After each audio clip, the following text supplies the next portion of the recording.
All right, good morning, everyone. Let's let our friends and partners line up. Stavros is here. That's the EU ambassador, by the way. I'm sure you already met him. Hello.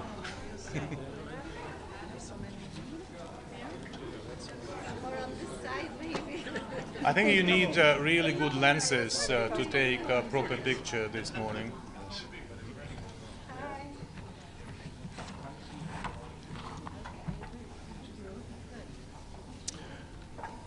All right, good morning, everyone.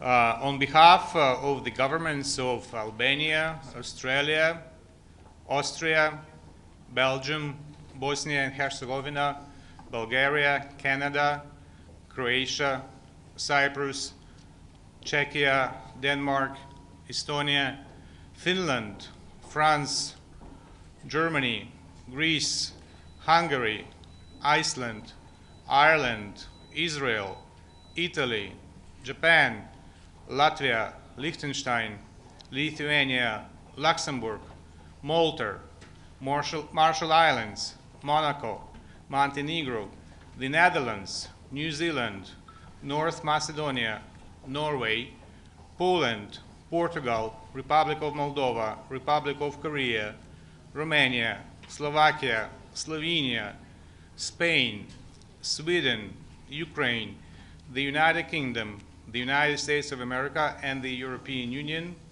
I have the honor to deliver the following statement. We underscore the hypocrisy of the Russian Federation calling yet another UN security meeting to criticize lawful arms transfers to Ukraine that are done in support of Ukraine's inherent right of self-defense as reflected in Article 51 of the UN Charter. This meeting today is another attempt by the Russian Federation to distract from its war of aggression against Ukraine, and its intensified campaign of systematic airstrikes, killing civilians and destroying critical infrastructure. We reiterate our resolute condemnation of the Russian Federation's aggression against Ukraine, which constitutes a manifest violation of the UN Charter. We reaffirm our unwavering support for Ukraine's independence, sovereignty, and territorial integrity within its internationally recognized borders. While Ukraine is trying to defend its civilian population, the Russian Federation is killing the Ukrainian people with arms procured from other countries. We condemn continued military support for Russia's war of aggression, including by Iran, Belarus, and DPRK. We continue to urge all countries not to provide weapons and military equipment, including missiles and drones, or other support for Russia's war of aggression. This includes Russia's and DPRK's violations of the UN arms embargo on the Democratic Republic of Korea, adopted through successive Security Council resolutions. We urge the DPRK and Russia to abide by the Security Council resolutions and remain concerned that the Russian Federation's use of ballistic missiles from the DPRK provides the DPRK valuable insights into the technical capabilities of its weapons.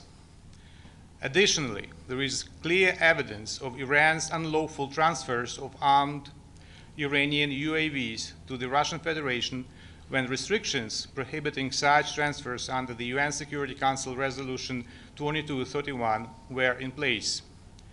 The Russian Federation has used these UAVs repeatedly in striking critical infrastructure, including grain silos, energy facilities, and residential buildings in Ukraine.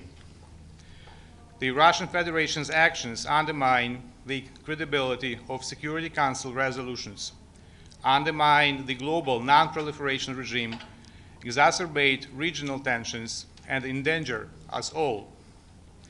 We call on all UN member states, including the Russian Federation, to fully implement relevant Security Council's resolutions.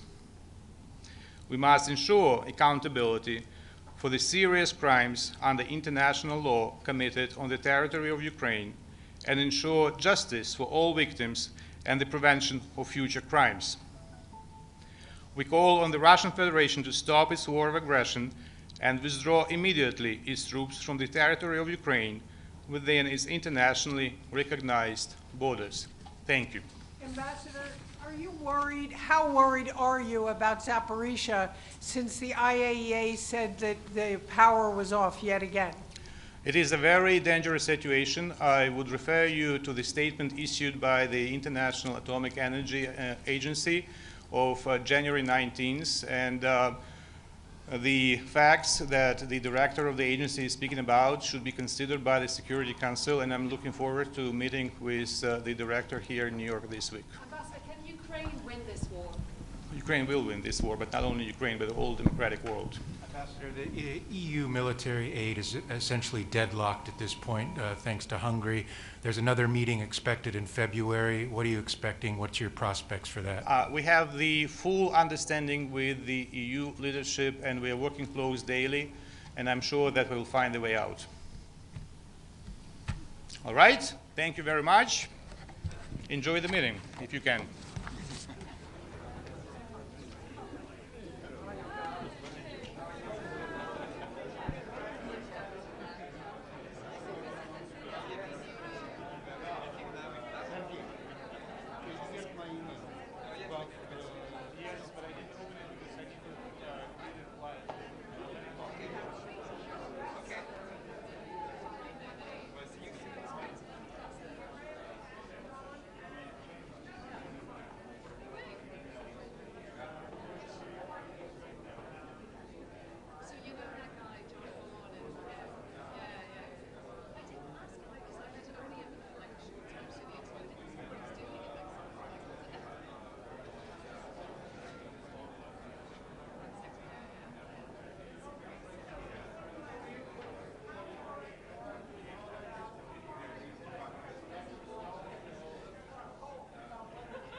Okay.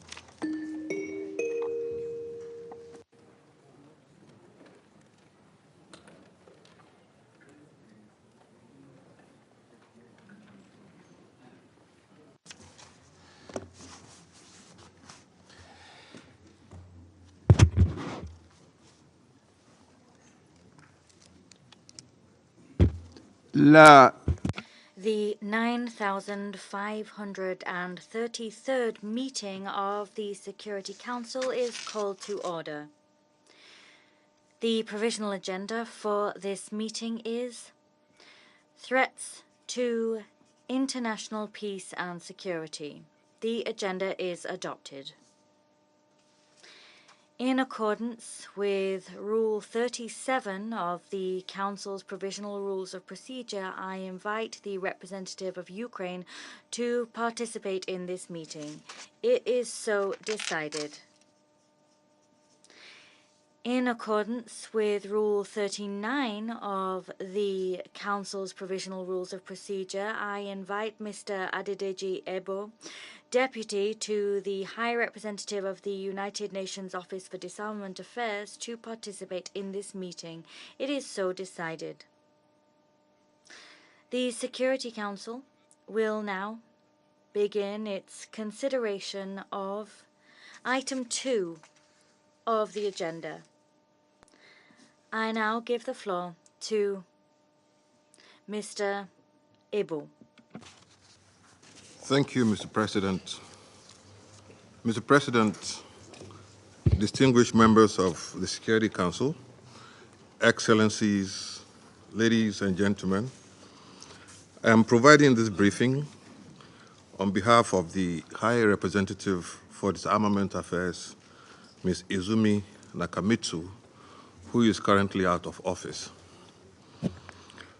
Almost 2 years have passed since the Russian Federation launched its full-scale invasion of Ukraine in violation of the UN Charter. That represents 23 months of death, destruction, and unbearable suffering and devastation. In line with my previous briefings on this subject, over the last months, the provision of military assistance and transfers of arms and ammunition to the Ukrainian armed forces have continued. According to publicly available information, these transfers have included heavy conventional weapons such as battle tanks, armored combat vehicles, combat aircraft, helicopters, large caliber artillery systems, missile systems, and uncrewed combat aerial vehicles, as well as remotely operated munitions, small arms and light weapons, and their ammunition. In addition, there have been reports of states transferring or planning to transfer weapons such as uncrewed aerial vehicles, ballistic missiles, and ammunition to the Russian armed forces, and that these weapons have been used in Ukraine. Needless to say, and as has been severally stressed by the High Representative, any transfer of weapons must take place within the applicable international legal framework, including relevant Security Council resolutions. Reports related to the transfer and use of cluster munitions throughout the conflict are very concerning. The Secretary General has repeatedly called for an immediate end to the use of cluster munitions. In line with this long-standing position, these weapons must be rendered inoperable and consigned to history. In addition, mines and explosive remnants of war have resulted in widespread land contamination, rendering land unusable for agriculture, while impeding the movement of people in Ukraine.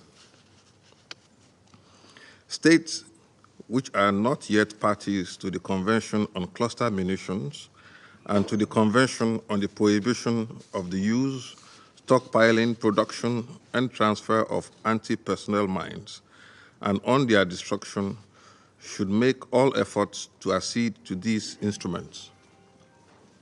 I also urge all the relevant parties to abide by their obligations under the Convention on Prohibitions or Restrictions on the Use of Certain Conventional Weapons, which may be deemed to be excessively injurious or to have indiscriminate effects, and not to transfer or use any mines prohibited by its amended Protocol 2. Mr. President, as has been stressed by the High Representative for Disarmament Affairs, the large-scale influx of weapons and ammunition into any armed conflict raises significant concerns for peace, security, and stability, including as a result of diversion and proliferation even after the conflict has ended. In laying out his vision for a new agenda for peace, the Secretary General calls on member states to take measures to address challenges related to diversion, proliferation, and misuse of conventional weapons at the regional, sub-regional, and national levels. As stipulated in Target 16.4 of the 2030 Agenda for Sustainable Development, significant reduction of illicit arms flows can only be effectively achieved through strong cooperation and coordination by the international community. States have established a number of instruments, including legally binding ones, such as the Arms Trade Treaty and the Firearms Protocol, that should be fully leveraged to address risks of diversion and illicit trafficking. In addition, the Program of Action on Small Arms and Light Weapons and its international tracing instrument also remain essential tools for addressing the illicit trade in all its aspects. The implementation of the recently adopted Global Framework for Through-Life Conventional Ammunition Management will contribute to more effectively countering any diversion of conventional ammunition of all types and to preventing unplanned explosions at munition sites. I reiterate my call to all states to join relevant treaties and agreements and to fully implement their legal obligations under conventional arms control instruments to which they are party, as well as their political commitments to minimize the risk of diversion, illicit trafficking, and misuse of arms and ammunition. The Secretary General has unequivocally urged all states to avoid the use of explosive weapons in populated areas, as such use is highly likely to result in indiscriminate harm to civilians, including in Ukraine and in the Russian Federation. I once again call on all member states to endorse and implement the political declaration on strengthening the protection of civilians from the humanitarian consequences arising from the use of explosive weapons in populated areas, EWIPA, adopted in November 2022 in a broad and meaningful manner. The upcoming EWIPA conference in Oslo in April 2024 provides an opportunity for more states to join the declaration and to commit to strengthening the protection of civilians. Mr. President, the steady stream of attacks against civilians and civilian infrastructure remain seriously distressing. Allow me to repeat once again, unequivocally, all parties to any armed conflict have a duty to protect civilians in armed conflict and to ensure compliance with applicable international law, including international humanitarian law. This is an unambiguous obligation. From 24 February 2022 to 21 January 2024, the Office of the High Commissioner for Human Rights has verified 29,731 civilian casualties in Ukraine, with 10,287 killed and 19,444 injured. The actual figures are likely to be considerably higher. Let me say it again. Attacks against civilians and civilian infrastructure are prohibited under international law. All such attacks must stop immediately. Regrettably, the use of armed, uncrewed aerial vehicles and missiles impacting civilians and civilian infrastructure continues, resulting in civilian deaths and injuries. Just like any other weapons or weapon systems, or armed uncrewed aerial vehicles and missiles must not be used in a manner inconsistent with international humanitarian law. Mr. President, distinguished members of the Security Council, the United Nations will continue working towards a just and lasting peace in Ukraine, in line with international law, including the United Nations Charter and the resolutions of the General Assembly. I reiterate the Secretary General's call to all states to do their part to prevent further escalation and to lay the foundations for sustainable peace. The only way to end the suffering and devastation is by ending this war. I thank you very much for your attention. Je remercie. I thank Mr. Abel for his briefing. I now give the floor to members of the Council, beginning with His Excellency Mr. Sergey Lavrov, Minister for Foreign Affairs of the Russian Federation. Благодарю вас. Thank you, Mr. President. Thank you for giving me the floor. Today, we are once again discussing the situation in Ukraine in the context of continued Western weapons supplies into the country, and also in the context of sending Western mercenaries there. We undertook, in the wake of that, measures to eliminate the French mercenaries near Kharkov. We just heard the statement of Mr. Ibo, Deputy to High Representative for Disarmament Affairs. We are grateful for the information and recommendations to Security Council. Today, the absolute majority of unbiased experts see very clearly that the key factor which impedes ways towards a peaceful settlement of the Ukrainian crisis is a continued support on the part of the West to the regime in Kiev. And despite the fact that it is obviously in agony and it is incapable of attaining the goal set to itself, namely to inflict strategic defeat on Russia, or, as is being said recently, to at least weaken my country.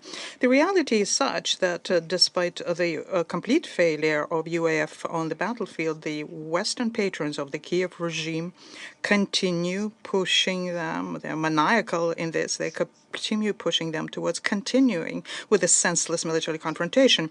And this is done under the guise of false words, saying that the crash of the Zelensky regime would be an existential threat for the Ukrainians, and Russia wants to subjugate them. Those who look deeply into the genesis of the Ukrainian crisis can see very clearly that such statements contain not an iota of truth. Russia began the special military operation in February 2022, and it wasn't against Ukraine, and it wasn't against the Ukrainian people. We are still linked by brotherly ties with them, and it's not a coincidence that after 2014, in Russia, almost 7 million Ukrainians found salvage there. We had to start the military operation against an overzealous criminal regime acting with impunity, who decided, despite many years-long efforts, regime which decided not to reject war against their own citizens in the south and southeast of Ukraine, or to reject the policy of total discrimination of Russian-speaking Ukrainians who are still a majority in that country. And the Zelensky regime did this not only in violation of the Minsk agreements approved by the Security Council, but also in violation of elementary principles of civilized society and how it should be functioning, and whilst grossly violating foundational human rights, including the rights of national minorities, which are enshrined in the Ukrainian constitution.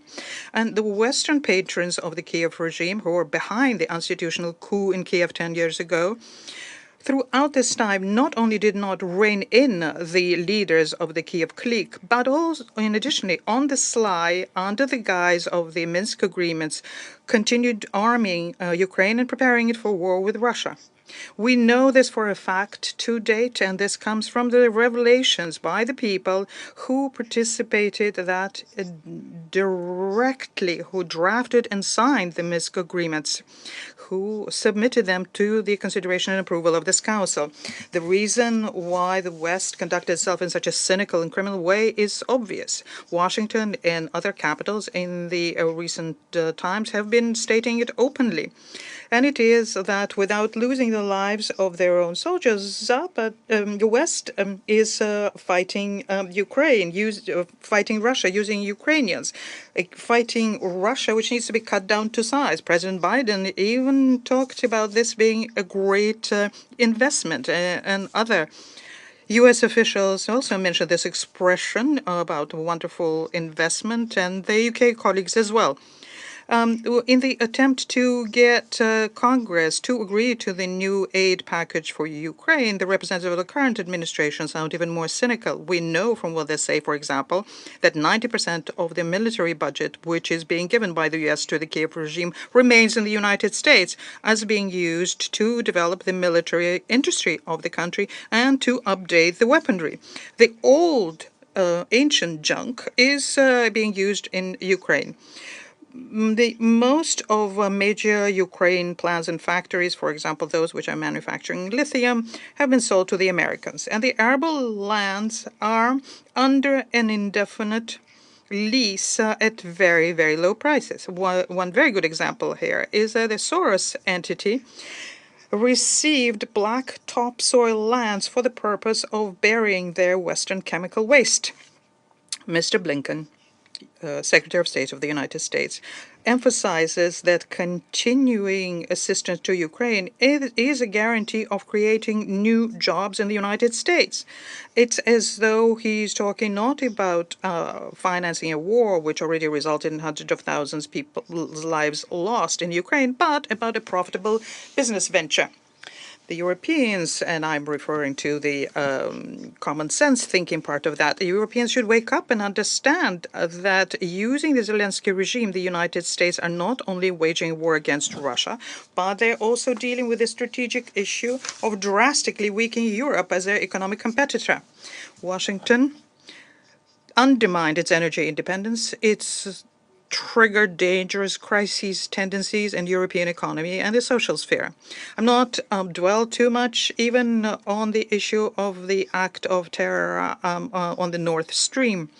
The United States are blocking any attempts to conduct an honest international investigation of that, and current European leaders, in Germany first and foremost, are obediently silent. They have resigned themselves to this kind of public humiliation. At the same time, most of the members of the European Union continue obediently doing what Washington is telling them. When they supply new weapons to Kiev, they're emptying their own arsenals, which will be replenished through buying what is manufactured by the American military-industrial complex. and the Europeans will be forced to find enough money for that. The death merchants are not put off by the fact that their weapons, including cluster munitions and depleted uranium weapons, are being used methodically, mercilessly, and intentionally, knowingly, to strike civilian infrastructure. This was the case during the strikes against residential areas in Belgorod on the 30th December, and yesterday against the markets and shops in Donetsk. The blood of dozens of killed civilians is on the conscience of those who's arming Zelensky, and is saying at the same time that the authorities in Kiev can themselves determine what the goals for their strikes will be. We remember how the Anglo-Saxons, without any military need for that, bombed Dresden in the February 1945, how relatively recently, Mosul in Iraq and Raqqa in Syria were razed to the ground. And now they have very worthy successors for their barbaric terrorist methods. The long pumping by weapons of the corrupt Zelensky regime has one more dangerous aspect. The desire to get maximum benefit from the conflict is obvious because in Kiev, the authorities are simply reselling some of Western weapons on the black market. You can find such announcements on the dark net. It's difficult to agree that this is being done without Western merchants because one hand washes the other. One of the most recent examples is the American M16 rifles, which could be purchased by anyone on the net in exchange for cryptocurrency. And of course, this is a kind of situation that terrorist groups avail themselves of. They get the weapons, these weapons go to Africa, Near East, and Latin America, and this once again brings in additional stability to the regions which are already unstable. This scandalous situation has reached such a scope that it's no longer possible to pass it over in silence. Even the United States has to officially acknowledge this problem. In the recent report issued by Pentagon talks about the diversion of weapons which had been intended for the Ukrainian armed forces, and the amount here is in excess of $1 billion, and I'm sure this is a modest assessment. 40,000 units of weaponry, including drones and grenade throws, have not yet been accounted yet. It is my understanding that the American inspectors went to Kiev to take a look on the ground what the situation is, and I wish you every success. Mr. President, we have heard many times, and we'll probably hear today as well from our Western colleagues, the statement, disingenuous one, according to which that if Russia will stop fighting, the war will end, but if Ukraine will stop fighting, that Ukraine will end. The high echelons of the United States went even so far as to say that Russia would attack Poland, the Baltic states, Finland after that. There's lots of things that you can think up if you want to get money out of Congress and European parliaments when you convince them of the need to continue supporting Ukraine to the detriment of their nationals down to the very last dollar and euro. Asking Russia to stop the special military operation, they understand very well that if this were to happen, that the Kiev regime would lick its wounds and then continue to try and eradicate everything that is Russian, everything that has existed this way for centuries, Russian culture, history, and religious identity, that is. The Zelensky regime would continue pushing something that's foreign for the people, namely rabid nationalism, and glorify those who, together with the Nazis, was destroying during the World War II hundreds of thousands of Jews, Roma, Russian, Poles, and Ukrainians. The dictatorship would be strengthening, the fight with the opposition would continue in any kind of dissent, and there would be many more political prisoners. And the Western democracies would continue just close their eyes to this spectacle and keep silent, the way they're doing now, even after a U.S. citizen, a journalist, Gonzalo Lira, was tortured to death in the prison of the Ukrainian Security Service. And his crime was that he was publishing objective materials which are critical of Zelensky. Has anyone in the West, especially in the United States, any official has said anything about this death? No. And the Western delegations today and the representative of the Kiev regime will probably not find the courage to comment on this yet another outrageous crime by Zelensky and his clique. Instead of that, we'll hear about Russian aggression and statements that the Kiev regime will be supported. And the lies and the cravenness of its patrons has shown very clearly in the underhanded stage performance in April in Bucha, and our numerous requests to provide us with at least the names of those who supposedly was killed by the Russian service personnel were left without any reaction. I have approached the Secretary General with this several times. There was no reaction. He is simply not allowed to even try and establish what the truth is, because the truth will show up the Western puppeteers. Now, what would happen if Ukraine were to stop fighting? Hundreds of thousands of people who are currently being hunted for in the streets, in bars and churches, and the intention is to throw them as cannon fodder to die to protect the Western geopolitical interests. Their lives would be spared. There are no Ukrainian people's interest in their war against Russia. They never existed. They're only interests of the Anglo-Saxons and their minions and the corrupt and criminal Kiev top leadership, which together with the West cover each other up. They're afraid that they will have to go after the end of the war. They stonewalled the Minsk agreements. They crushed in April 2022 a chance for peace when the United States and UK banned the conclusion of peaceful treaty. They do not want peace today, and Kievan, despite the fact that Kievan regime only survives thanks to Western handouts, and this is something that's being said about the talking heads already.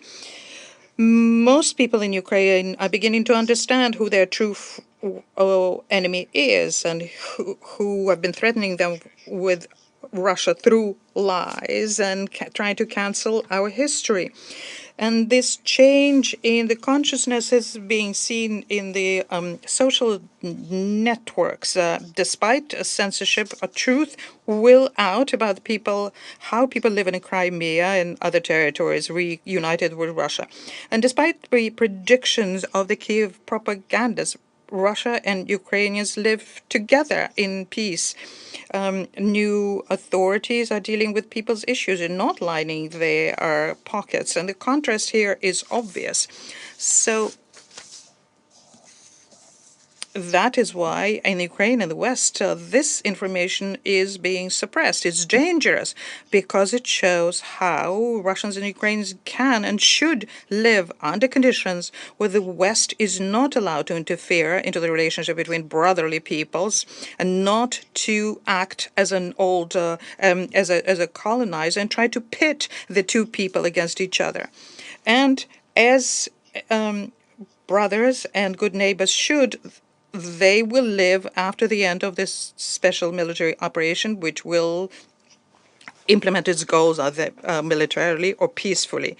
And we never gave up on the peaceful resolution. We're always ready to negotiate. Negotiate not about how to keep the leadership of the Kiev regime in place, but about overcoming the inheritance of a decade-long destructive looting of the country and violence against the people, on removing the reasons for the tragic Ukrainian situation. Any other peace plans and formulas and platforms which the Kiev regime and its masters keep presenting have nothing to do with peace and are only used as cover to continue war and continue getting money from Western taxpayers.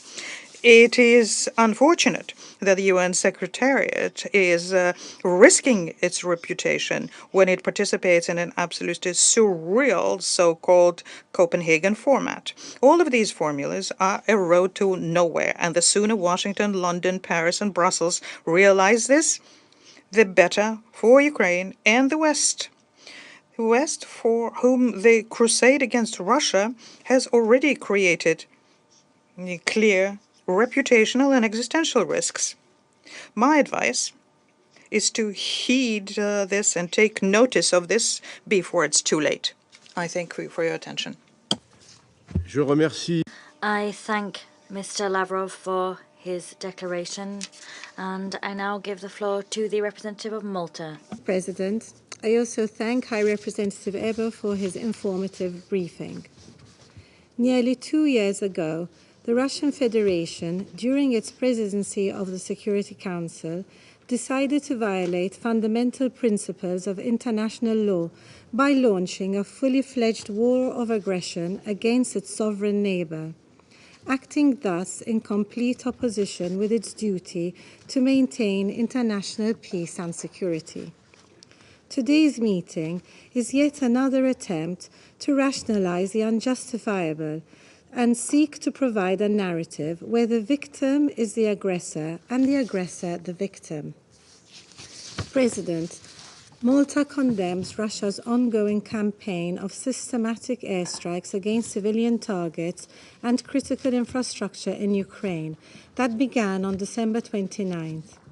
Just last week, it shelled the cities of Kharkov and Odessa, injuring at least 20 civilians. These relentless and inhumane attacks had destroyed civilian infrastructure, including residential buildings, medical facilities, and life-supporting infrastructure. Attacks against civilians and civilian infrastructure are prohibited under international law and are completely unacceptable. These attacks must stop. According to the UN Human Rights Office, the confirmed number of civilians killed since February 2022 has risen to more than 10,200, including 575 children, and more than 19,300 have been injured. The transfer of ballistic missiles, along with any other arms and related material from the DPRK and Iran to Russia, violates multiple United Nations Security Council resolutions, undermines the global non-proliferation regime, and inflicts further suffering to the Ukrainian people. We condemn these violations in the strongest terms and call for all parties to fully abide with all pertinent resolutions. President, adding to Russian drone attacks, shelling and destruction, several reports have shed light on Russia's systematic use of anti-personnel landmines and the use and transfer of cluster munitions in Ukraine. Malta echoes Secretary General's call for an immediate end to the use of these horrendous weapons, which have lasting and devastating impacts on innocent civilians long after the conflict ends. Russia's aggression has also exposed millions of Ukrainians to increasing risk of gender-based violence, trafficking, deportation, and exploitation, women and children being the most affected. Furthermore, underneath the physical repercussions of victims and survivors lurks the deeply rooted psychological trauma that will affect millions for years to come. Malta will continue to help Ukraine in the face of the humanitarian needs created by the Russian aggression. Malta also strongly supports all ongoing accountability processes and the important work of the International Court of Justice, the International Criminal Court, as well as the essential mandates of the Register of damage caused by the aggression of the Russian Federation against Ukraine, and of the International Center for the Prosecution of the Crime of Aggression against Ukraine, in ensuring the right to reparation for victims and Ukraine. To conclude, President, Malta reiterates that Ukraine has the inherent right to defend itself from the Russian aggression, as enshrined in Article 51 of the UN Charter. It has the right to protect its citizens, its borders, its sovereignty, and its territorial integrity, just like any other member of this organization. Once again, we reiterate the call for Russia to end its hostilities and withdraw its military forces, equipment, and proxies. The maintenance of international peace and security can only be ensured through a comprehensive, just, and lasting peace in Ukraine. I thank you. I thank the representative of Malta for that statement, and I now give the floor to the representative of China. Thank you, Mr. President. Mr. President, I thank Mr. Ebo for his briefing earlier and welcome the presence of Mr. Lavrov, representative of the Russian Federation and the permanent representative of Ukraine at this meeting. The Ukraine crisis, by the looks of it, is becoming a protracted, complex one, which China finds regrettable and worrying, given the increasing number of factors contributing to insecurity and instability globally. Ending the Ukraine crisis, halting the hostilities, and restoring peace is felt more urgently than ever. All parties should work harder to that end. First, we must be committed to common security. The sovereignty and territorial integrity of all countries must be respected, and security is indivisible. No country may attempt to secure itself at the expense of another country's security. Nor can regional security be guaranteed by way of muscling up or even expanding a military bloc. The consequences of NATO's eastward expansion indicate that seeking so-called absolute security at the expense of other countries' security will only widen the security deficit and trust deficit. It will do nothing to make our world more peaceful and stable. In this regard, NATO would do well to learn its lesson. Russia and Ukraine are neighbors that cannot move away from each other, even if they wanted to.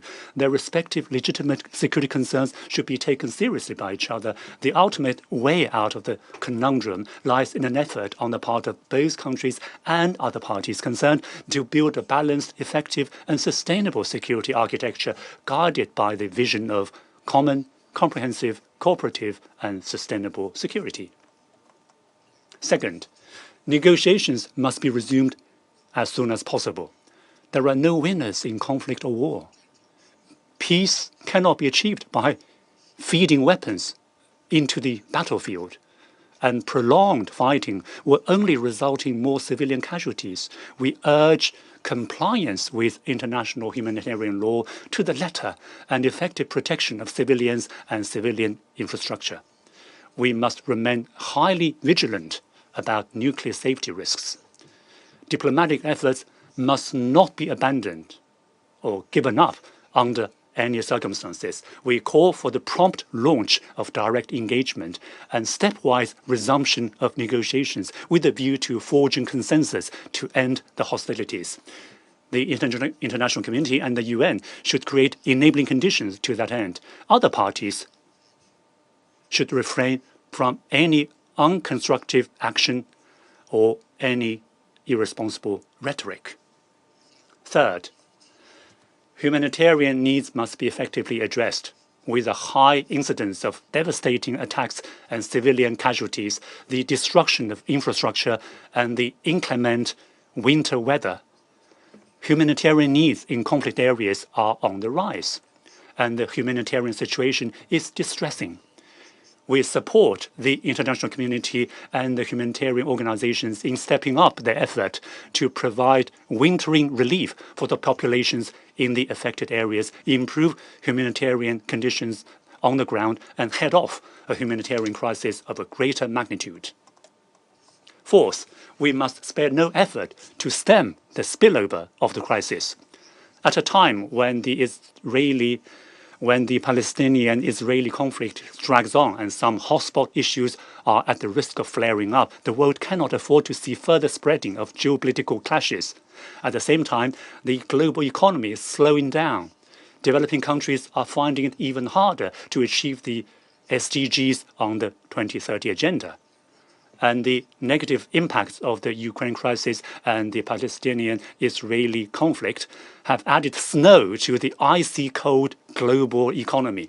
Countries with significant influence should take a responsible approach, refrain from politicizing, instrumentalizing, or weaponizing the world economy, and should instead work together to maintain global food, energy, and financial security, as well as the stability and smooth functioning of industrial and supply chains. Mr. President, the Ukraine issue has got to where it is today as a result of a tangle of complex factors, which deserve our serious reflection. If we look around, our world is beset with wars and conflicts, risks and challenges, bringing all manner of uncertainties and threats into international peace and security. Complex problems being complex, they defy simple fixes. Confronted with all these challenges, the ultimate solution is for us to work harder to build a community with a shared future for humankind, shape a world blessed with lasting peace and universal security. All countries should play their parts and work together in this direction. China will continue to stand on the side of peace and on the side of justice with a tireless effort for international peace and security. I thank you, Mr. President. I thank the representative of China for his statement. I now give the floor to the representative of Guyana. Thank you, Mr. President. I thank the Director and Deputy to the High Representative for Disarmament Affairs, Mr. Adedeji Ebo, for his insightful brief. I took note of the concern expressed about the risks of the diversion of weapons and ammunition and the need to ensure that arms transfers comply with relevant disarmament instruments and UN Security Council resolutions. As a state party to the Arms Trade Treaty, the Conventions on Biological Weapons, Chemical Weapons, Cluster Munitions, and Anti-Personnel Landmines, among others, Guyana echoes this call for compliance with international law and international disarmament instruments and obligations.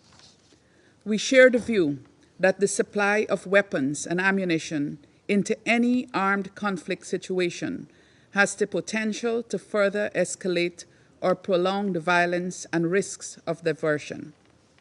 We therefore urge that all transfers are transparent within international legal frameworks and have provisions for controls to prevent their irregular transfer. Mr. President, we are of the view that the only effective means of preventing any further escalation or instability in Ukraine and the broader region is to end this war. Its prolongation poses increasingly grave risks and consequences for all countries and global peace and security. As Director Ebo reminded, estimates to date indicate that there have been almost 30,000 civilian casualties, including 10,000 who have been killed since the start of this war 2 years ago. The scale of current humanitarian needs in Ukraine remains quite vast, with more than 14 million people in need of multi-sectoral humanitarian assistance.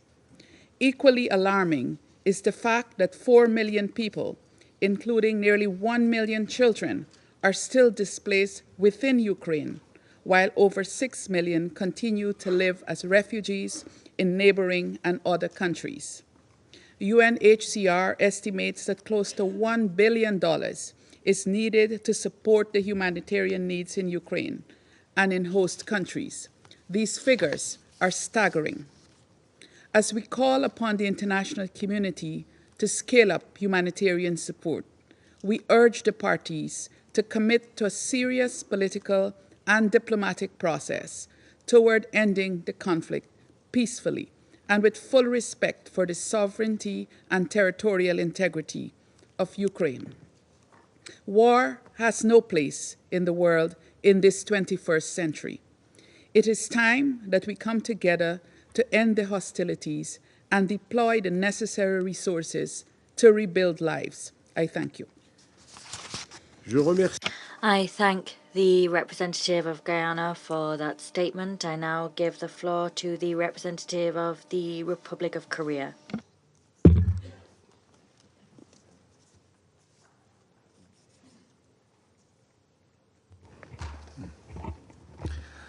Thank you, Mr. President. I also thank Mr. Ebo for his briefing. Almost 2 years have passed since the Russian Federation began its illegal armed invasion of Ukraine, and now we continue to witness mounting civilian casualties, while the war's impacts continue to reverberate around the globe. My delegation has repeatedly expressed concerns about civilian casualties and damage to civilian infrastructure inflicted by Russia's attacks. Indeed, our long-standing common principles, generally upheld by the international community and the UN itself, have been under attack as well. As the majority of UN member states have repeatedly affirmed, Russia's armed invasion of Ukraine, as well as its annexation of Ukrainian territories through the use of force, constitute serious violations of the UN Charter and international law. Russia's claims cannot justify its illegal invasion, nor the tragic humanitarian consequences the war has caused. Furthermore, Russia's use of DPRK's weapons are direct violations of multiple Security Council resolutions, as any arms transactions with the DPRK are prohibited by those resolutions, all of which were unanimously adopted and voted in favor of by Russia. Besides the North Korean ammunition that have been provided, short-range ballistic missiles supplied by the DPRK hit Ukraine on December 30th, January 2nd, and January 6th. Russia's use of North Korean missiles in Ukraine also has significant implications on global nuclear non-proliferation as well as on the Korean Peninsula. Since it is unprecedented that Security Council resolutions were violated so flagrantly and seriously by a permanent member of the Security Council since the sanction regime was established against DPRK in 2006, it is difficult to fathom the repercussions. The missile in question was a short-range ballistic missile which the DPRK claims to be capable of mounting nuclear warheads, and the flight range corresponds to the Korean Peninsula. It generates revenue for the DPRK, which is likely to be used to further the development of its illegal nuclear and missile programs. It could open the door for more arms sales to other states and non-state actors. What is more problematic for us is the probability that DPRK may receive, in return from Russia, something important for its military capabilities, in particular nuclear and missile-related technologies. My delegation is strongly concerned about the recent visit of the DPRK's foreign minister, Choi Sun-hee, to Moscow, accompanying a senior official in charge of arms development and production. It is alarming that they were carrying documents accidentally spotted by the media that indicated their interest in continuing DPRK military cooperation with Russia. Under this deeply troubling backdrop, it is distressing to see that such a blatant violation of multiple Security Council resolutions is being committed by none other than a permanent member of the Security Council. My delegation condemns the ongoing military transactions between Russia and the DPRK. In conclusion, Mr. President, my delegation strongly urges the Russian Federation once again to immediately withdraw its military forces from the territory of Ukraine and put an end to this brutal war. Ukraine's sovereignty, political independence, and territorial integrity should be respected. Ukraine's exercise of its inherent right to self-defense, as enshrined in Article 51 of the UN Charter, must receive international support and assistance. The Republic of Korea is firmly committed to working with the international community towards a lasting peace in Ukraine, in line with the UN Charter and the UN resolutions, and we will maintain our support for Ukraine in the areas of security, humanitarian affairs, and reconstruction. I thank you, Mr. President. I thank the representative of the Republic of Korea for that statement. I now give the floor to the representative of the United States. Thank you, Mr. President. And thank you, Deputy High Representative Ebo, for your briefing. Mr. President, it is unfortunate that the Russian Federation continues to call for repeated meetings on this topic and use this council as a stage for its blatant disinformation, which we have unfortunately had to listen to this morning. It is cynicism of the highest order to claim that legitimate and lawful support for Ukraine's self-defense is prolonging Russia's war of aggression. It bears repeating. There are hundreds of thousands of Russian troops in Ukraine's internationally recognized territory. There is not a single Ukrainian soldier on Russian soil. The Russian representative's accusations would sound more credible if his government respected international law, the UN Charter, and Security Council resolutions. The UN Secretary General has reiterated on many occasions that Russia's invasion of Ukraine is a violation of the Charter and international law. No amount of conspiracy theories and baseless accusations erase the fact that Russia's violation of Ukraine's territorial integrity started this war. It is President Putin's single-minded pursuit of the obliteration of Ukraine and subjugation of its people that is prolonging it. Russia's imperialist designs are obvious, and this meeting is another effort to distract from its war crimes and aggression. It is an arsonist blaming the firefighters so it can continue its crime. As its invasion has faltered, Russia has sought more gasoline for its fire. It turned to Iran and the DPRK to procure additional weapons to use against Ukraine, its cities, and its people.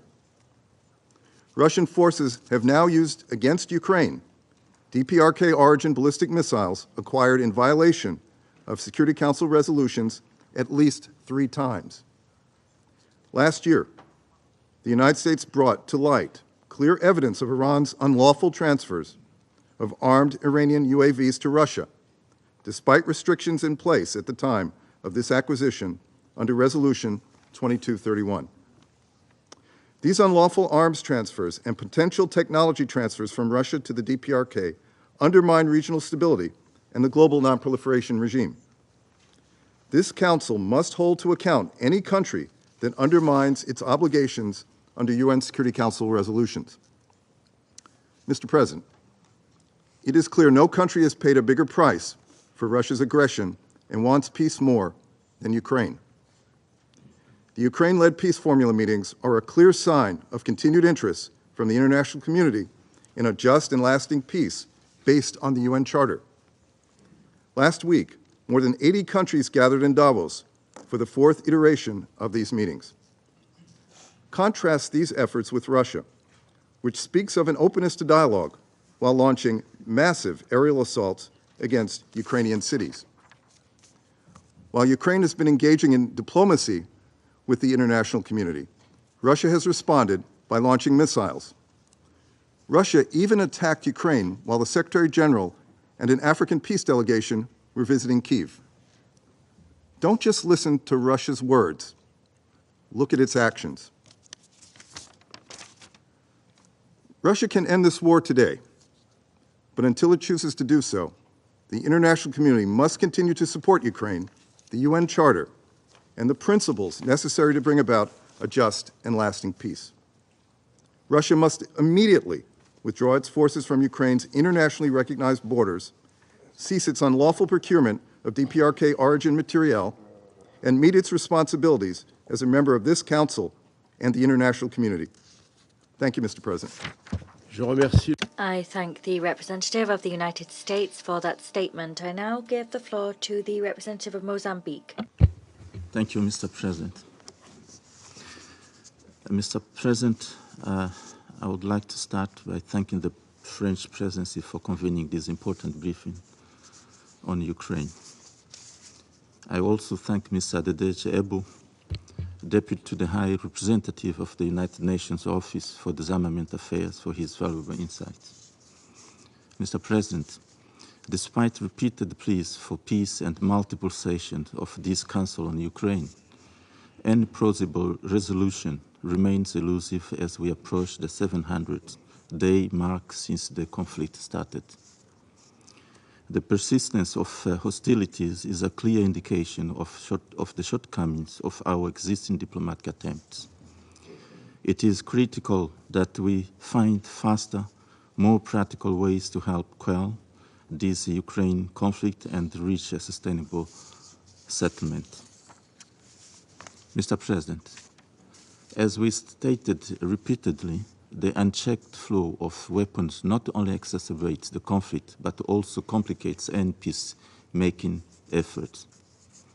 The involvement of multiple states in supplying arms to both sides of the conflict further complicates the international legal landscape and hinders diplomatic efforts. Regrettably, the ongoing flow of weapons reflects the prevailing military mindset among the belligerents who are convinced that their disagreement can only be resolved by force and military means. However, history has time and again shown that military solutions rarely result in lasting peace and often perpetuate a vicious cycle of bloodshed and humanitarian disasters. Experiences from various parts of the world, particularly from Africa, our own continent, shows that military victories are often Pyrrhic. Therefore, in order to achieve durable peace, the parties need a paradigm shift from the military force to that of genuine communication and sincere negotiation. They owed it to their people and future generations. Mr. President, as we enter 2024, we hoped for a course correction towards de-escalation and stability, which would have provided some breathing space for negotiations. Instead, this new year has seen heightened turmoil worldwide, reflecting our collective failure to invest adequately in resolving protracted conflicts globally. The Ukrainian conflict exacerbates instability and changes the nature of conflict far afield. The ripples can be felt even in Africa, posing significant challenges to the implementation of the Silence the Guns initiative. The Silencing the Guns initiative already contends with complex root causes of conflict like poverty, inequality, and political marginalization. Now it must also navigate an increasingly militarized global landscape. Moreover, the crisis impacts socioeconomic systems in Africa and beyond. Disruption in energy supplies have raised costs worldwide. Supply chain breakdowns and trade stoppage affect industries globally. African economies also suffer from financial market volatility and currency fluctuation. This illustrates how geopolitical shocks reverberate across continents, highlighting the interconnectedness of our socioeconomic systems. Mr. President, we have long advocated for dialogue and negotiation as the sole path to decisively end hostilities and build foundations for enduring peace. This approach aligns with the principle of peaceful conflict resolution upheld by various international bodies, including the United Nations. The emphasis on negotiation over military action reflects Mozambique's own experience and its commitment to the principle of sovereignty, territorial integrity, and political independence of states. Conflict-building measures are critical in laying the groundwork for peace and ensuring the success of negotiation. The largest exchange of prisoners early in the year, mediated by the United Arab Emirates, is a prime example of such measures in action. To build on this momentum, further initiatives could include ceasefires, communication channels for crisis management, engagement in arms control measures, and opening up access for humanitarian aid. Mr. President, in light of the ongoing escalation, Mozambique urges the renewed emphasis on diplomacy to achieve peace in Ukraine. Finally, we firmly believe on open communication and mutual understanding to be the critical keys to a lasting peace. I thank you, Mr. President. Merci, le représentant. I thank the representative of Mozambique for their statement. I now give the floor to the representative of Slovenia. Mr. President. I would also like to thank the Deputy to the High Representative Ebo for his briefing. Mr. President, let me focus on three messages that we would like to convey at today's meeting.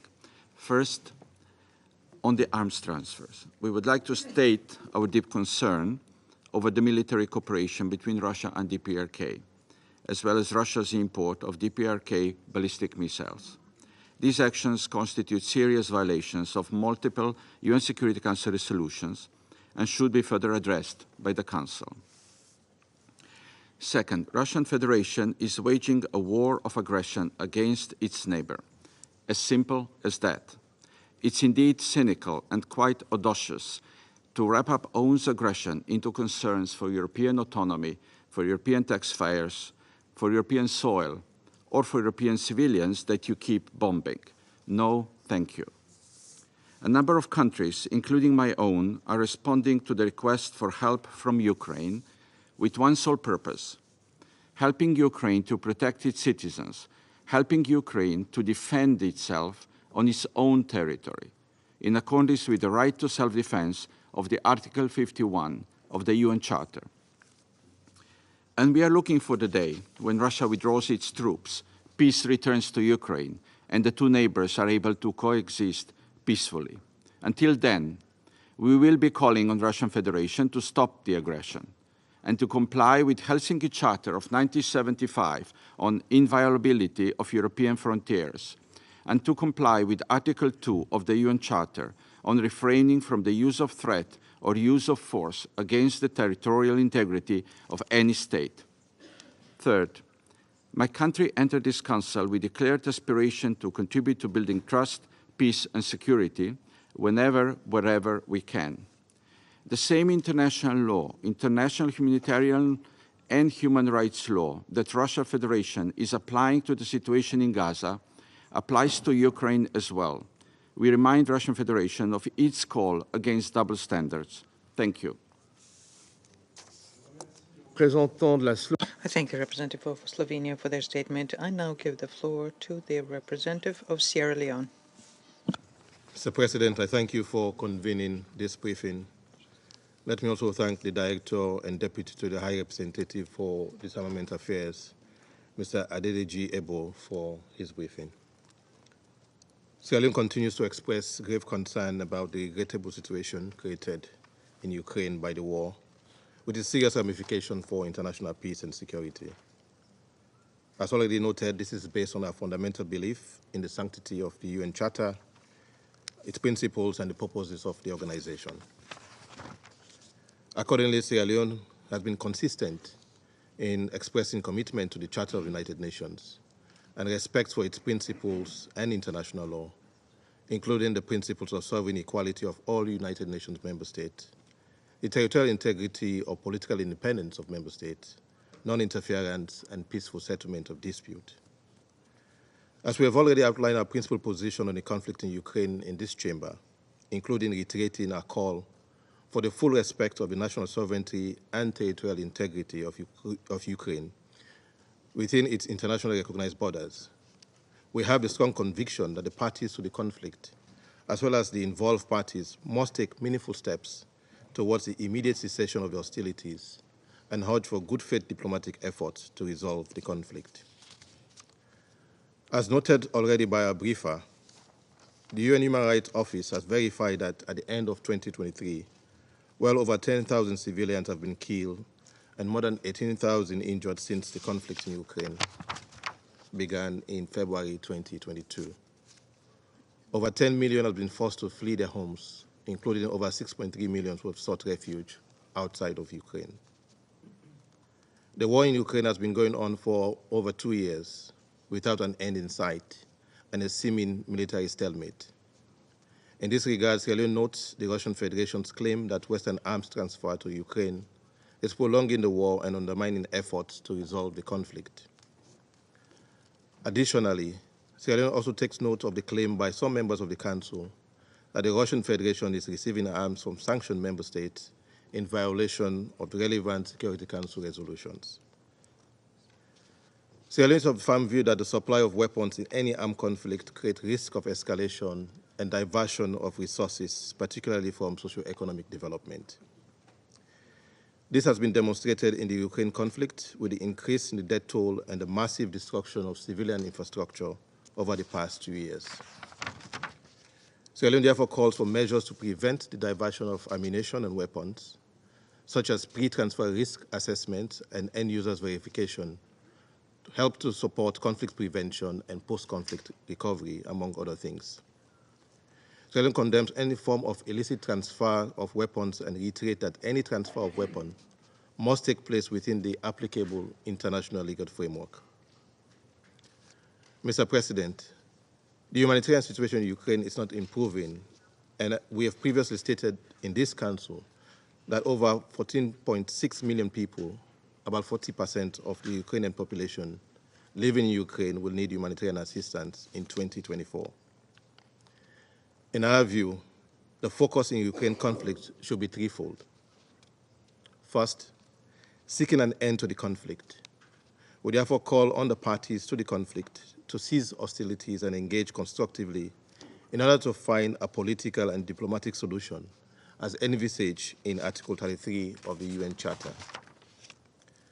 Second, addressing the dire humanitarian situation, especially in Ukraine. This cannot be fully addressed if fighting is ongoing. With no end to the conflict in sight, destruction of life and property will continue on both sides of the conflict in a vicious cycle of violence.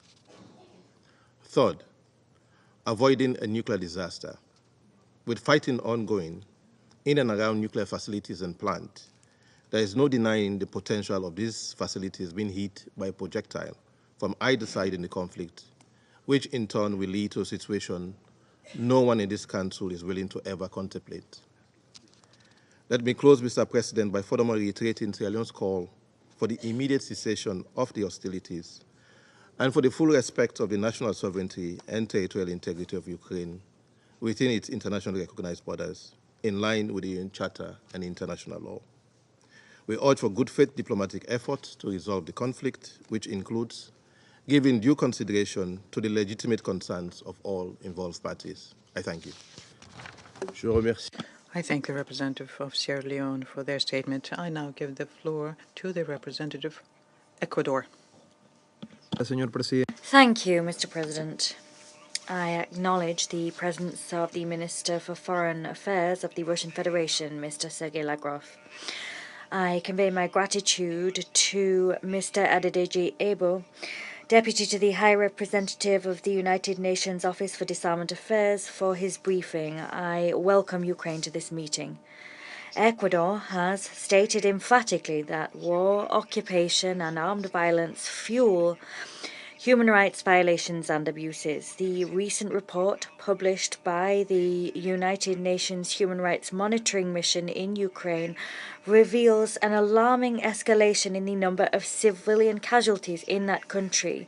Between the 29th of December 2023 and the 20th of January 2024 alone, hundreds of civilians were wounded or killed as a result of the ratcheting up of missile and drone attacks by the Russian Federation. The deaths which occurred yesterday in the occupied city of Donetsk hammer home once again the pain and suffering that civilians face. My delegation, moreover, has recognized the inalienable right of each and every nation to self-defense in accordance with international law and the United Nations Charter, including, of course, its Article 51. This principle is a crucial pillar of the principle of the peaceful coexistence between nations. We recognize the risks posed by the large-scale influx of weapons and ammunition that can contribute to possible escalation and produce risks of diversion and proliferation even after a conflict has ended. Consequently, measures to counter the aforementioned risks are pivotal for regional security and stability, as well as for post-conflict recovery and even for the prevention of conflicts in other regions.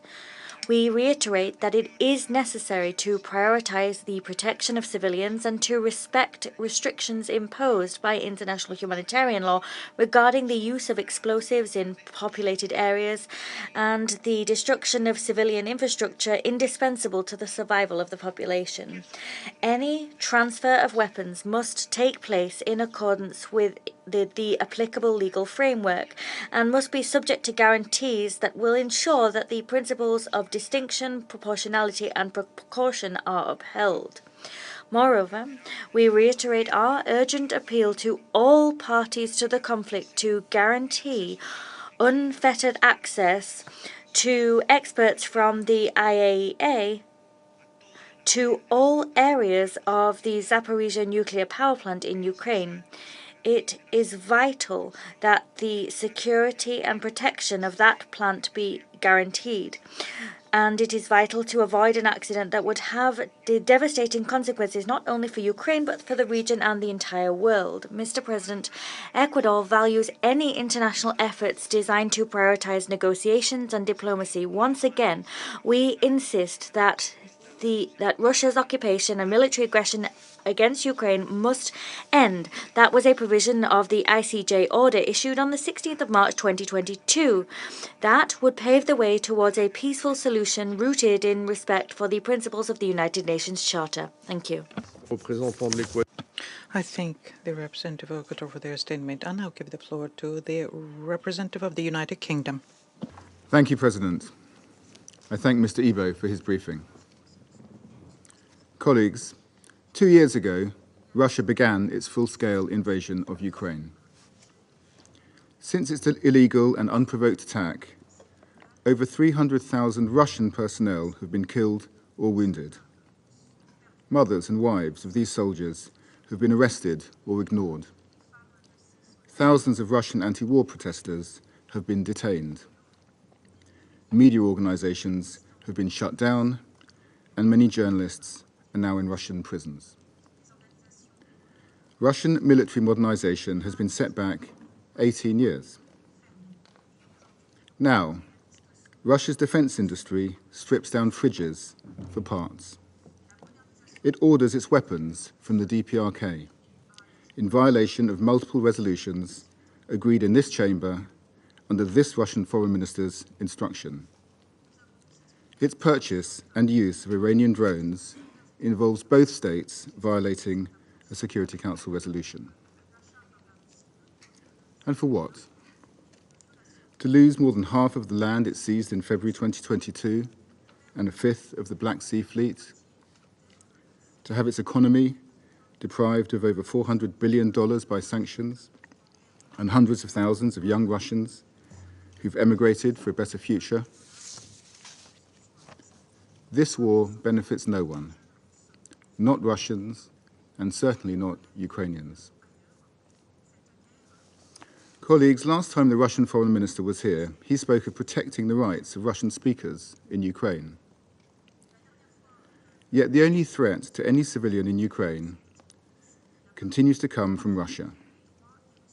Russia continues to impede access for humanitarian organizations to the millions of people in need.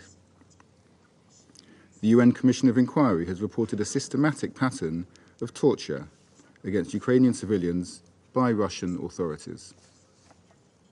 Russian missile strikes continue to strike population centers, with some of the most intense waves yet falling during the new year.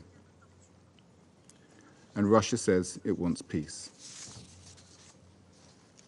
But while Ukraine, the UK, and around 80 other countries were in Davos last week discussing President Zelensky's plans for peace based on principles of the UN Charter that all here have signed up to, the deputy head of Russia's National Security Council was proclaiming there could never be peace while an independent state of Ukraine existed.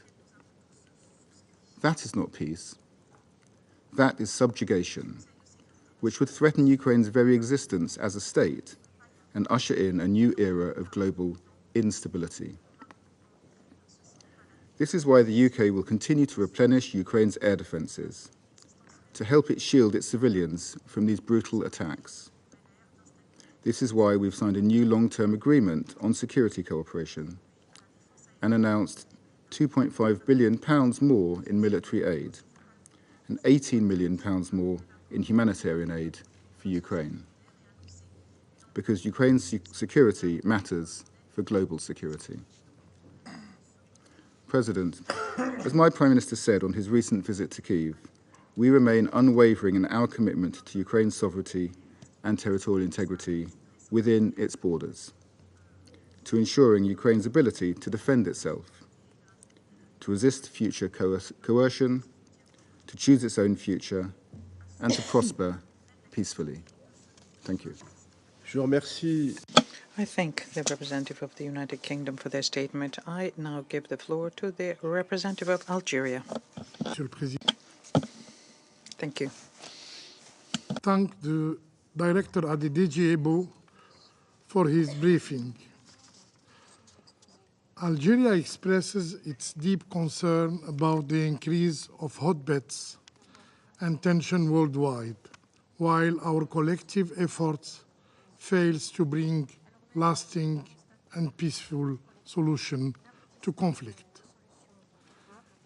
In this complicated juncture, the Security Council, primarily responsible for maintaining international peace and security, shortfalls from fulfilling its mandate. This is mainly due to exacerbation of the phenomenon of polarization, a phenomenon that only contributes to the prolongation of crisis and escalation of tension. Algeria shares the concern regarding the use of weapons and ammunition with increasing lethality and destructive powers. The flow of such weapons and ammunition into conflict area will only increase the loss of lives, prolong the suffering of population, and further hinder the prospect of foreseeable solutions. We call upon all parties to uphold the UN Charter and fully comply with their obligation under international humanitarian law, including the protection of civilian and civilian infrastructure. To alleviate the suffering of people, no effort should be spared. Unfortunately, there is at this moment no effort, no initiative, and no mediation to stop the hostilities. Our focus as a Security Council should be on promoting peaceful solution by creating the condition for including inclusive and constructive dialogue.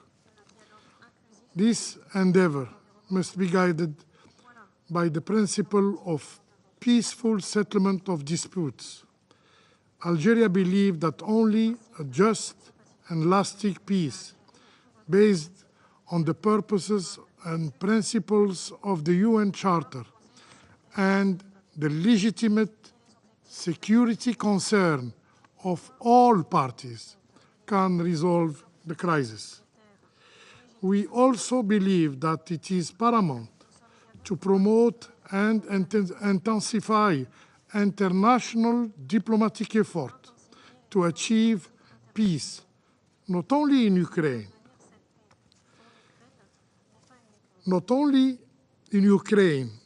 but everywhere in the world. In this juncture, sorry to remind that Palestinian territories should not be the exception. The carnage perpetrated by the occupying power, the killing of 24,000 of Palestinians in Gaza must also stop now. 24,000 victims in 3 months, comparatively to 10,000 during the war in Ukraine in 2 years.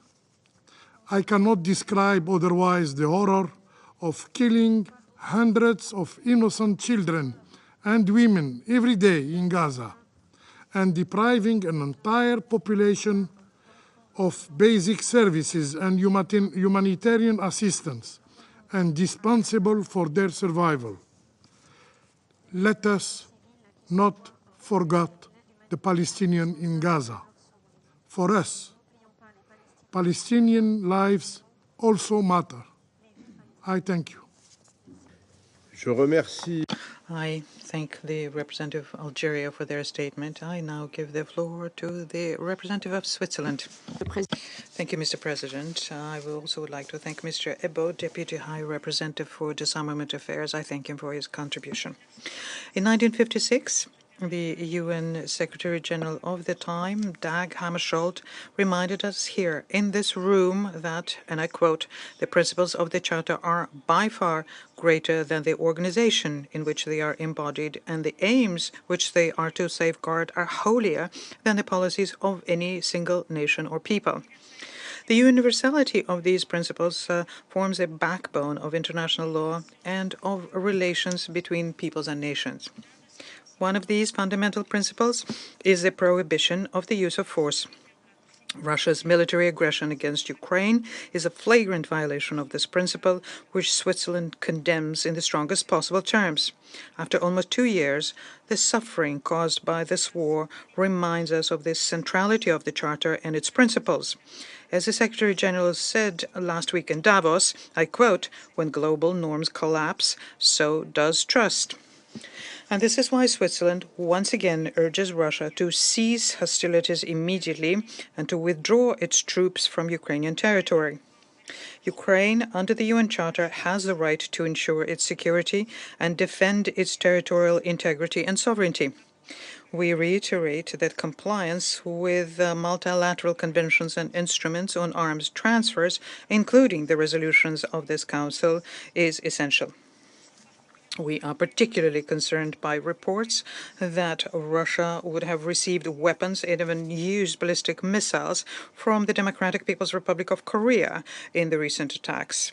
We call on Russia and all other UN member states to comply fully with their commitments under relevant UN resolutions, such as Resolution 1718, prohibiting all arms transfers from and towards the DPRK.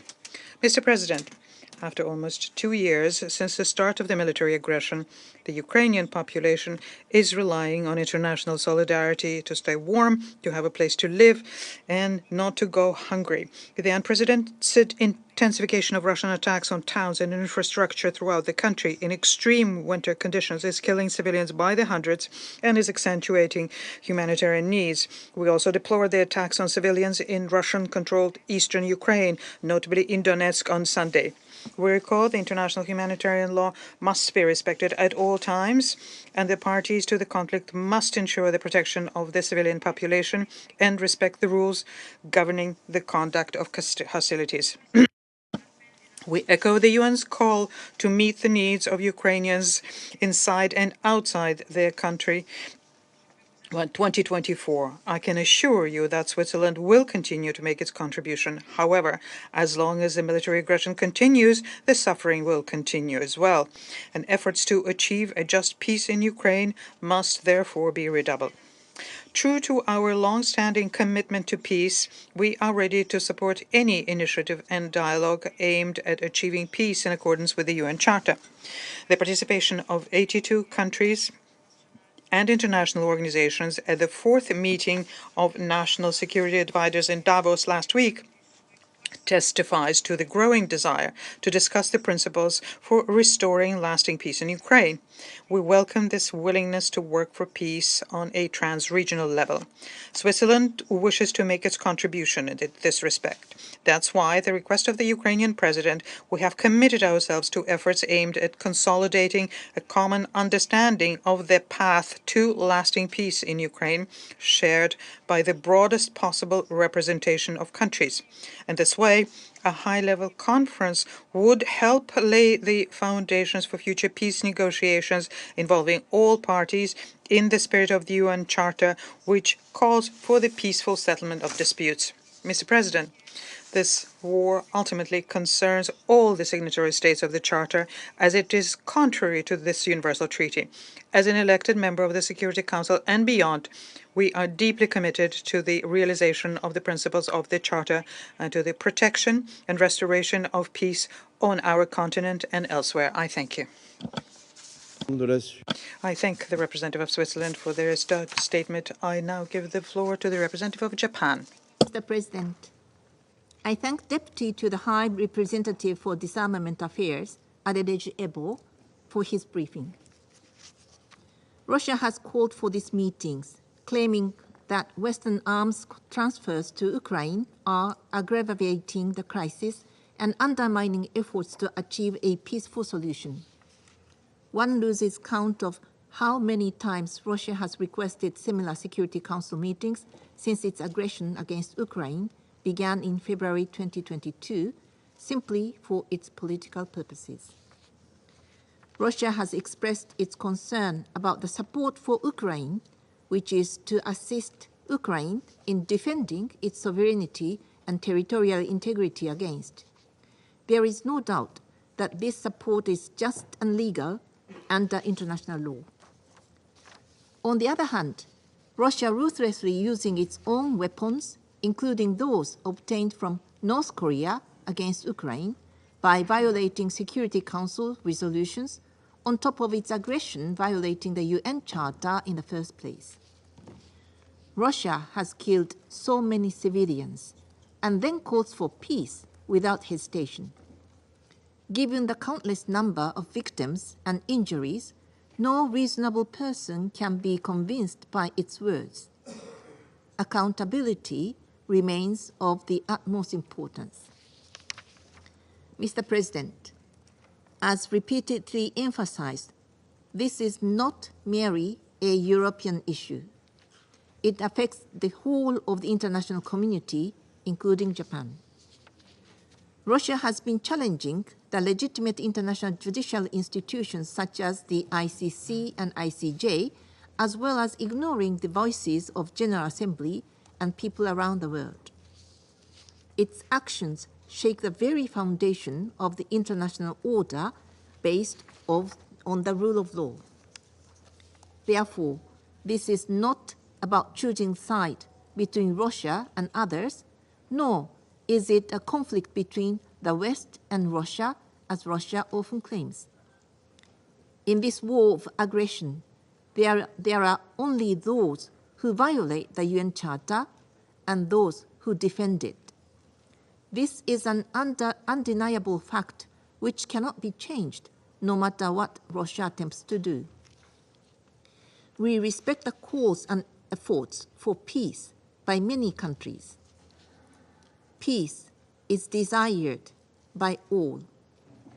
Once again, Japan emphasizes that a just and lasting peace in Ukraine must be based on the UN Charter, and the call for peace should indeed be directed at Russia. Just as Russia initiated this war of aggression, Russia can decide to end it. Mr. President, Japan has experienced many natural disasters and has recently been hit by a major earthquake. We received messages of sympathies and solidarity from all over the world, including from countries in difficult situations such as Ukraine. We are grateful for all of them. The suffering of Ukrainian people is not caused by a natural disaster. The aggression by Russia is an entirely man-made disaster. It can be stopped by Russia. Japan once again urges Russia's immediate and unconditional withdrawal from the entire internationally recognized territory of Ukraine. We stand by Ukraine as long as it takes. I thank you, Mr. President. I thank the representative of Japan for that statement. I shall now make a statement in my capacity as the representative of France. I wish to thank Mr. Ebo for his briefing. Soon it will be 2 years since Russia began flooding us with a whole host of pretexts to justify its war of aggression against Ukraine. But its web of lies disintegrates when faced with the facts. Russia can choose every day and has been able to since the 24th of February 2022 to cease its aggression, at no risk whatsoever to its own security. Support being given to Ukraine is no more responsible than Ukraine is for the continuation of the conflict. Our support is provided in accordance with Article 51 of the UN Charter. That support allows Ukraine to defend its territory and its people. The anti-air defense capabilities being provided help Ukraine to protect itself against Russian strikes which target civilians and civilian infrastructure. By training the Ukrainian armed forces, we are helping them to repel the attacks waged by the Russian forces. This support does not aid Ukraine alone. The struggle being waged by the Ukrainian people is also a struggle for our charter and our collective security. It is a struggle to ensure that each and every member state can see its territorial integrity respected without fear of being attacked by a neighbor. Russia continues to fail to heed appeals made to it and continues its illegal war. It does not listen to the ICJ, who on the 16th of March 2022 ordered Russia to withdraw its troops from Ukrainian territory. Neither is Russia listening to the UN General Assembly, who time and time again with an overwhelming majority affirms, indeed it's done so on 4 occasions, its commitment to the sovereignty and territorial integrity of Ukraine. To wage its illegal war, Russia, a permanent member of this council, is acquiring drones from Iran and ballistic missiles from North Korea, and is doing so in violation of this council's resolutions. In so doing, Russia is weakening our non-proliferation regimes. Russia claims to be concerned with achieving a peaceful resolution to the conflict. In reality, only Ukraine has launched a credible process to work towards a just and lasting peace based on the principles of the United Nations Charter. It has brought a growing number of countries on board with that endeavor. We support Ukraine, and that plan will continue to do so. I now resume my functions as the President of the Council, and I now give the floor to the representative of Ukraine. Well, thank you, Mr. President, and distinguished members of the Security Council, Deputy to the High Representative. I also recognize here Putin's representative in the permanent seat of the Soviet Union. I'm not surprised that the person for whom the Russian ambassador requested this meeting has quickly extracted himself from the chamber. Nevertheless, we acknowledge the importance of the Security Council's platform for documenting the testimonies of modern reincarnation of von Ribbentrop and his henchmen. These testimonies will undoubtedly be used in future trials against war criminals. And the justice will be served, even if now unjust state of affairs is so pervasive. In 1952, Fritz Bauer, who played an essential role in Frankfurt Auschwitz trials, formulated the term Nazi unjust state and tried to enable remembrance and enlightenment in the midst of a justice system that was surrounded, like today in Russia, by a population for whom turning a blind eye, keeping quiet, lying, and brazen awareness of injustice were the order of the day. Credo was, nothing belongs to the past. Everything still is present and has the potential to become the future. We reiterate that the Russian war against Ukraine and occupation of the Ukrainian sovereign territories have been and remain the only source of suffering for the civilian population. Only yesterday, Russian army shelled more than 100 Ukrainian cities, towns, and villages in 9 regions, from Chernihiv and Sumy to Mykolaiv and Kirovohrad. The most brutal Russian attacks were in Donetsk region. The Russian Federation has initially requested this meeting to discuss the issue of weapon supplies. Indeed, transfers of weapons and military equipment that Russia receives, in particular from Iran and DPRK, continue to fuel the conflict and result in increased toll of casualties among civilian population of Ukraine.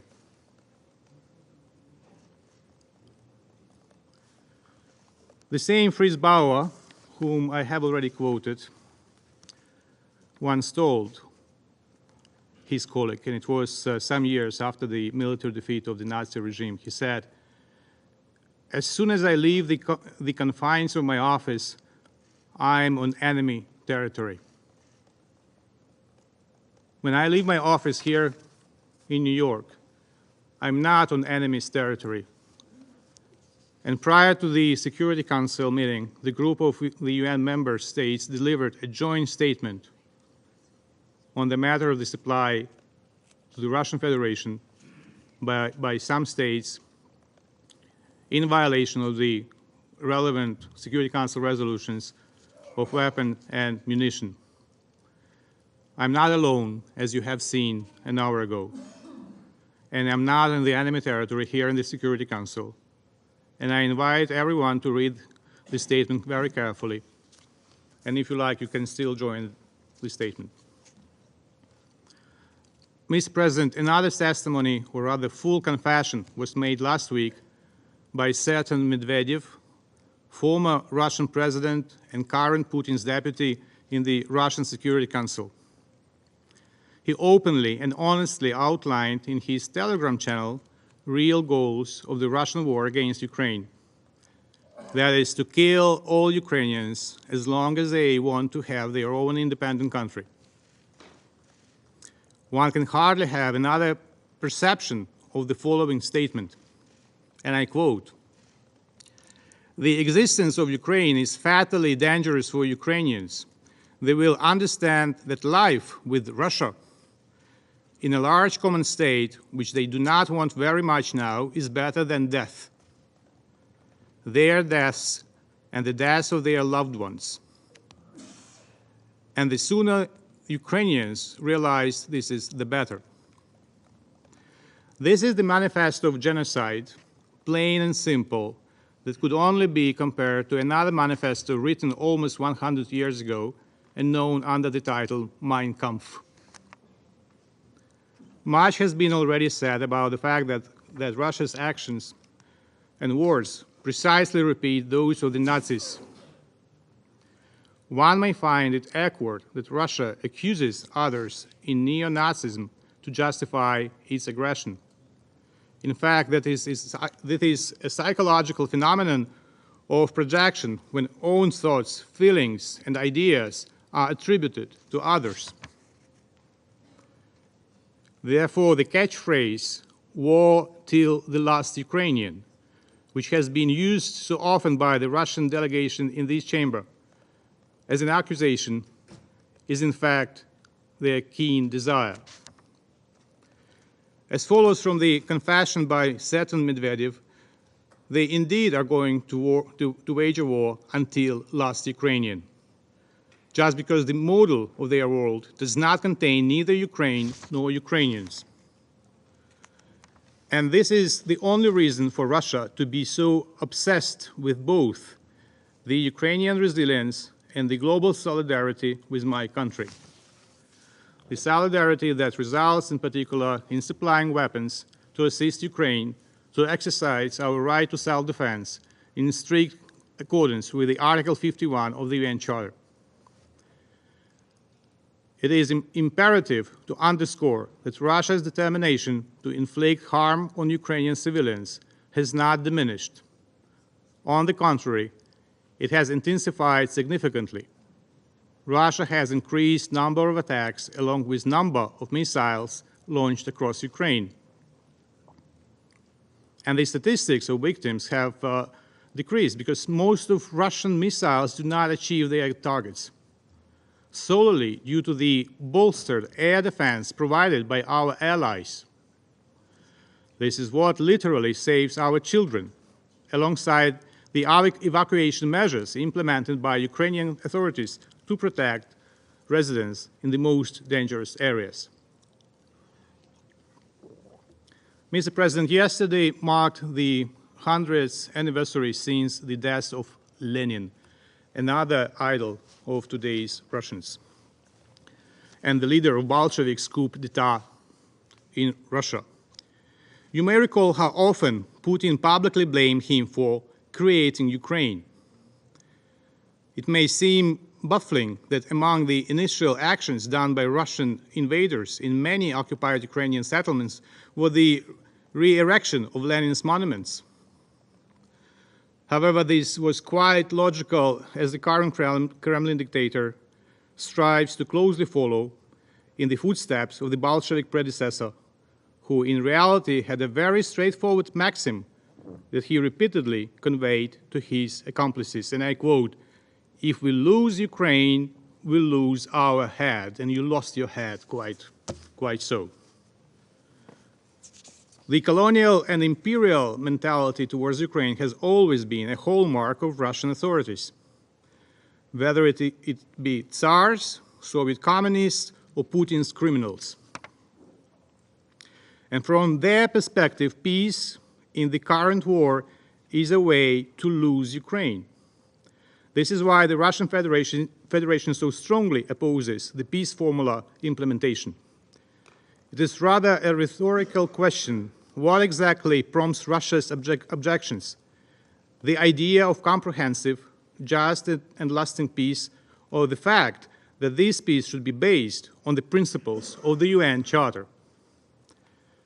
And the process, regardless of Russia's sentiments, is very well underway. The fourth meeting of national security and foreign policy advisors on the implementation of the peace formula was held in Davos on the 14th of January. More than 80 states and international organizations participated in the meeting, testifying to the rapidly growing interest for the peace formula. The meeting was focused on discussing the specific points of the peace formula, notable withdrawal of Russian troops and cessation of hostilities, restoration of justice, environmental safety, preventing escalation and repetition of aggression, confirmation of the end of the war. In addition, 2 special sessions were held on food security and humanitarian aspects of the war. As follows from the press communiqué of the co-chairs, Ukraine and Switzerland, this meeting laid the necessary prerequisites for the preparation of a meeting of leaders of states and governments, which can give a start to a high level and establish a common and universal basis for achieving a comprehensive, just, and lasting peace for Ukraine based on the Ukrainian peace formula. It was also emphasized that Ukraine's security is an integral part of world and regional security. Therefore, war against Ukraine remains one of the main destabilizing factors for security in the world. Due to these peace efforts, must be significantly strengthened in order to end the war in a just and comprehensive way. The task of the world community shall not only be to end the war, but also to overcome the consequences of all those crises that were caused by it throughout the world. Mr. President, symbolically today, my country marks the Day of Unity. Unity has many dimensions and manifestations. It is the resilience of Ukrainian soldiers defending their native soil from the bloody aggressor. It is a record number of participants in Davos promoting peace for Ukraine. It is solidarity with Ukraine, including here in this chamber. It is an assistance by our allies aimed at enhancing our defense capacities. It is also a shared commitment to the values of democracy, freedom, and justice. I encourage you to be guided by this perception and spirit of unity, as it is essential for the prospects of the efforts to maintain the international peace and security as a whole. And I thank you.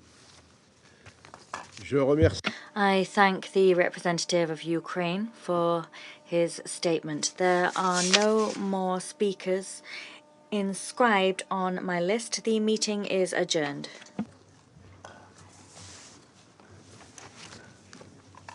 Hello?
Ah oui.